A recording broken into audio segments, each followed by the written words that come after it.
The rain was coming down hard in Manhattan, the kind of night when most yellow cabs just vanish. But Darnell kept driving. His 12-hour shift had already stretched into 14, and the meter hadn't been kind. Still, he kept his old Crown Vic rolling through the slick streets, radio humming low. That's when he spotted him, an older man in a charcoal suit, standing alone under the neon of a closed deli. The man's shoes were Italian, polished to a mirror shine. But the way he raised his arm felt desperate, almost human. Darnell slowed, pulled up, and popped the lock. The man slid in without a word, the smell of expensive cologne filling the cab.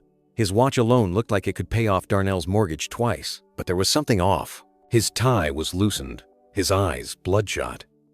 Darnell glanced in the mirror and asked, "Rough night?" The man gave a humorless laugh. "You could say that."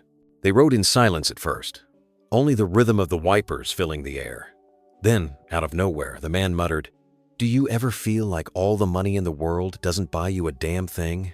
It wasn't the kind of question you expected from a random passenger, especially one dressed like Fortune 500 royalty.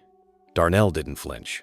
"All the time," he said. "But then again, I never had the money to begin with." The man cracked a smile, the first sign of life on his face.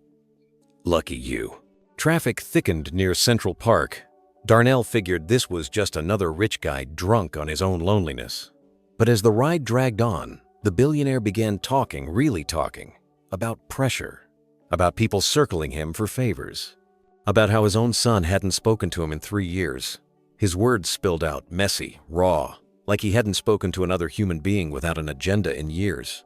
At a red light, Darnell turned and said softly, "You know, man, sounds like you're rich everywhere, except where it actually counts." The words hung in the air. The billionaire froze, as if no one had ever dared to speak to him like that. For a moment, the only sound was the rain drumming on the roof. Then he whispered, almost to himself, "Maybe you're right." When they finally pulled up to the destination, an absurdly tall glass tower on Fifth Avenue, the billionaire didn't reach for his wallet. Instead, he just sat there, staring out at the glowing building. Then he asked, "What's your name?" "Darnell," he said, gripping the wheel, already bracing for a lecture about customer service. But the man didn't scold him. He reached into his coat, pulled out a leather card case, and handed over a single business card embossed in gold. "Come see me tomorrow," he said. "Not for a fare, for a job." Darnell blinked. "What kind of job?" The billionaire finally looked him dead in the eye. "The kind where people like you remind people like me what actually matters." And with that, he stepped out into the storm, disappearing into the tower's revolving doors, leaving Darnell holding the card, the meter still ticking, his whole life shifted in a single ride.